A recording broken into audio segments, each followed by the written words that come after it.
Спасибо, коллеги, еще раз. Всех приветствую. Уже не буду говорить, что говорила по поводу актуальности темы, которую мы обсуждаем.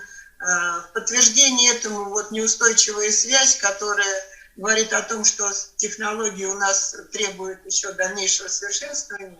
В общем, хочу обратить ваше внимание, что в этом году была принята новая стратегия национальной безопасности, где был заявлен в качестве интереса национального и важности отмечено устойчивое развитие российской экономики на новой технологической основе, и был обозначен приоритет. Можно следующий слайд? Значит, научно-технологическое развитие. Здесь вы видите, что в предшествующем редакции стратегии нацбезопасности был обозначен приоритет наук, технологий и образования. Но, в принципе, если говорить о том, что наука должна быть производительной силой и нацелена на экономический, использоваться как фактор, важнейший фактор экономического развития и процветания нации, то понятно, что научно-технологическое развитие – это несколько другая постановка вопроса, и именно значимость использования научно-технологического фактора в области устойчивого развития и повышения качества жизни населения. Действительно, сегодня, если мы посмотрим, за счет новых технологий, за счет развития науки мы практически можем найти ответы на те многочисленные вызовы, с которыми сталкивается сегодня наша страна. Это и геополитические, и демографические, экологические, климатические. В том числе в 2020 году к этим вызовам прибавился еще и кризис, вызванный пандемией COVID-19. И в условиях динамично развивающейся научно-технологического прогресса и четвертой промышленной революции, только инновационная модель развития может быть конкурентной и создать предпосылки для экономического роста.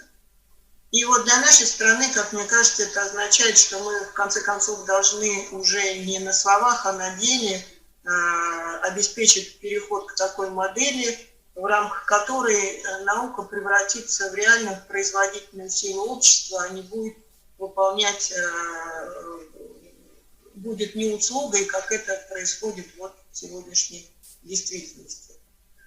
Если говорить о том, что происходит в мире, действительно в мире происходит структурная перестройка мировой экономики, она связана с тем, что изменяется технологический базис, который как раз и формирует технологии четвертой промышленной революции. В свою очередь, формирование нового технологического базиса, оно влечет за собой трансформацию и традиционных производств, технологий, капиталов, рабочей силы, возникают новые сектора экономики, новые рынки. И этот весь процесс, он сопровождается перераспределением ролей между странами и регионами. Появляются новые центры экономического влияния, обостряется соперничество между государствами, конкурентная борьба в научно-технологической сфере. Причем та страна, которая выиграет гонку ключевых технологий и будет использовать технологические инновации для поддержания высокотехнологичных рабочих мест и доходов, станет сверхдержавой будущего. Можно следующий слайд? Значит, в одном из последних законов, принятых в апреле 2021 года в Соединенных Штатах, который о бескрайних границах развития науки, как раз и отмечается то, что важность развития ключевых технологий, в нем обозначен национальный список как раз этих самых важнейших технологий. И самое главное, что сегодня Соединенные Штаты для развития этих технологий выделяют беспрецедентно большой объем денег, 127 миллиардов долларов на 5 лет, которые будут которые направляют в национальный научный фонд как раз для развития инноваций в этих областях. В этой связи и в этом контексте, конечно, приобретает особую актуальность оценка степени готовности России к участию вот в этой конкурентной борьбе в сфере как раз освоения новейших технологий и вот оценка той политики, экономической политики, вот, ее способности опираться на научно-технологическое развитие как драйвер роста и вот возможность использования и формирования для этого соответствующих механизмов и инструментов.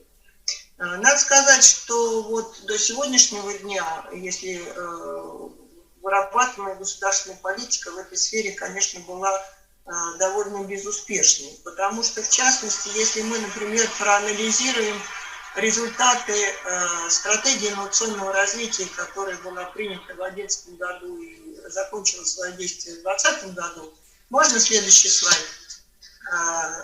Следующий слайд, пожалуйста. Тогда мы можем увидеть, что фактически те ключевые результаты, целевые показатели, которые были заложены в стратегии инновационного развития, к 2020 году практически не были достигнуты. Здесь на слайде вы видите план, это то, что предполагалось в рамках стратегии, и что реально мы имеем по статистическим данным, какие результаты мы достигли. Здесь уже упоминался уровень внутренних затрат на исследования, который уже должен быть составить 3%, а мы сегодня чуть превышаем 1%. И доля инновационно активных организаций в промышленном производстве достаточно низка, и, соответственно, мы далеки от показателей, которые запланировали, и так далее. Значит, конечно, нам нужно что-то делать с этим и как-то преодолевать. И вот в новой стратегии национальной безопасности в рамках стратегического приоритета научно-технологического развития сформулированы 24 задачи, которые нужно выполнить для того, чтобы вот реализовывать этот приоритет. Конечно, надо сказать, что все они далеко не равнозначны, но вот, на мой взгляд, там существуют наиболее важные задачи, которые поставлены, и я на них хочу остановиться поподробнее. Причем хочу сказать, что важно не только поставить задачи, как это сделано в стратегии, но и найти пути решения, предложить пути их решения. И пока мы таких путей решений со стороны правительства и профильных министерств, в общем-то, не видим.